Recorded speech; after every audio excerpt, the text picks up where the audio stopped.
Good evening. The Dolores County Broadcasting Network presents the DCTV 4-H Evening News Program for Tuesday, September 26, 2019. 17. I just jumped ahead 2 years. Camera people, Devin and Hannah. Video engineer and producer, Edward. Sound engineer, what am I today? Charles. Teleprompter and prompter, Myra. News anchor, Nick. Meteorologist, Daniel. And this is your news director, Charles. And now, the news. Good afternoon and welcome to the DCTV 4-H News and Weather program. Help keep our kids' news show on air by becoming a sponsor. To buy sponsorship, just call 970-677-4119. This story is from the Cortez Journal. Bulldog football shut out by Del Norte. Squaring off against Del Norte on the road on September 22nd, the Dove Creek High School football team made enough defensive plays to keep the game close. A first-half injury to starting quarterback Ray Martinez doomed Dove Creek's cause as the Bulldogs lost 20-0 and dropped to 1-3 on the year. Ryan went down at halftime, so we didn't have him for the whole second half, said Bulldog head coach Shane Boffman. Our freshman quarterback, Austin Beanland, stepped in and did a pretty good job considering that he hasn't run on our offensive this much this year. On the defensive side of the ball, Dove Creek remained competitive throughout the contest thanks to a large part of the junior nose guard J.D. Dennison, who had a team-high 16 tackles. Hayden Gray also put forth a solid effort on the defensive side of the ball as a freshman recorded 11 tackles. Austin Beanland came through with an interception. Offensive woes doomed the Bulldogs, however, as the team amassed just 61 yards of total offense and failed to score a touchdown. We had a lot of mistakes, some lack of effort on offense, Boffman said. We struggled and we couldn't move the ball. J.D. Dennison and Hayden Gray, who had a great games, and Del Norte only had 3 big plays, but that was enough. The following science story is from the Mirror. Asteroid hurtling through space turns out to be something extraordinary. No one likes to show off, which is precisely why laser spotting by NASA's Hubble Space Telescope could really rub you up the wrong way. It seems the object, once deemed to be an asteroid by the brain boxes and white coats and big glasses, is a comet. Wow, we can hear you, says the barely confined sarcasm, and you'd be right. We start to get excited about the revelation, too. This is a good bit honest. Our object is actually 2 asteroids, both almost identical in size and mass and orbiting each other, as they travel around the sun at great speed, and at distance of 60 miles apart, which means it's a binary system and doing double duty as a comet in the great upstairs. Scientists believe the object christened 2006 VW139/228P, which makes singing Happy Birthday a Scanson nightmare, probably started life as one complete piece. However, due to the fact it was spinning so fast, it split into 2 sections about 5,000 years ago, which means it's probably as dizzy as anything can get by now. For example, ever spun around in a circle for a full minute and then tried to put your finger to your nose? Possible, right? Stories from the WLBT station. Just in, inmates accused of breaking out of jail, sneaking back in. A group of Mississippi broke out of jail only to break back in later.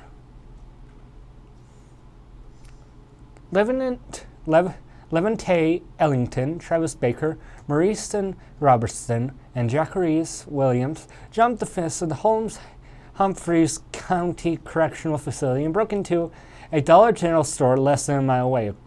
According to WLBT, they stole cigarettes, cigarette lighters, phones, and just items they felt they could sell in jail, said Lexington Police Chief Robert Kirkland told WLBT.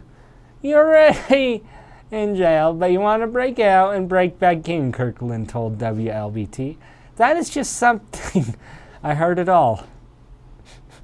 All 4 men maintained their innocence, but authorities claim surveillance footage helped identify the men. The suspects have been charged with commercial burglary. Talk about dumb. Better to send these guys back to school for a class in common sense. Now here are some dumb laws. Dumb laws in Arizona. Hunting camels is prohibited. Any misdemeanors committed while wearing a red mask is considered a felony. There's a possible 25 years in prison for getting down to cactus. Donkeys cannot sleep in bathtubs. Class 2 misdemeanor occurs if one places a mark upon a flag, which is likely to provoke physical retaliation. It's illegal to manufacture imitation cocaine. When being attacked by a criminal or burglar, you may only protect yourself with the same weapon that the other person possesses. It's unlawful to refuse a person a glass of water. And now for the weather with Daniel. Today is 74 degrees. Low has been 35 degrees. The wind has been between 1 and 5 miles per hour from the west. The gusts have been up to 20 miles an hour. The barometric pressure is at 29.86 inches and is falling. The humidity is at 18%. There have been 0 inches of moisture measured today by the DCTV weather station. Moisture for the month is 87 hundredths of an inch. Moisture for this year is 7.48 inches. Now the big map. A high is over Idaho and another over Nebraska, as they are keeping most of the Pacific Northwest and West clear and sunny. There is rain in southern Utah and Colorado, and south into Mexico, then east into Texas and Missouri.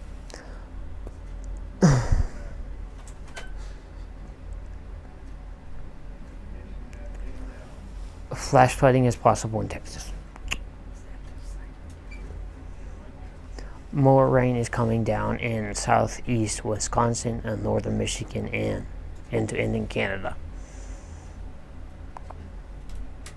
The east coast is clear except for small areas of rain in Louisiana, Mississippi, and South Florida. Now here is your exclusive DCTV 5-day forecast. Wednesday, rain showers, high 64, low 47. Thursday, rain showers, high 58, low 43. Friday, thunderstorms, high 61, low 43. Saturday, partly sunny, high 66, low 45. Sunday, partly sunny, high 69, low 46. Now for our climate change CO2 report. Carbon dioxide is one of the principal causes of climate change, and it is important to report the CO2 weekly change. CO2 trapped heat in the atmosphere, which causes climate instability, resulting in significant swings worldwide of moisture and hot and cold temperatures. The following are the CO2 numbers in parts per million for the week of September 23rd. This week for 3.6. Last week for 3.701. 1 year ago for 1.8. 10 years ago 380.81. 50 years ago 319.31. Thank you, Dr. Peter Tanz of the National Oceanographic and Atmospheric Administration and Michael McGee of the CO2 Earth website for this information. Remember, you can help keep our kids' news show on the air by buying a sponsorship. To buy a sponsorship, just call 970-677-4119. Thank you. Now back to our news director. That is the end of today's DCTV 4-H Evening News Program. This is News Director thanking you for watching our program. Have a good evening.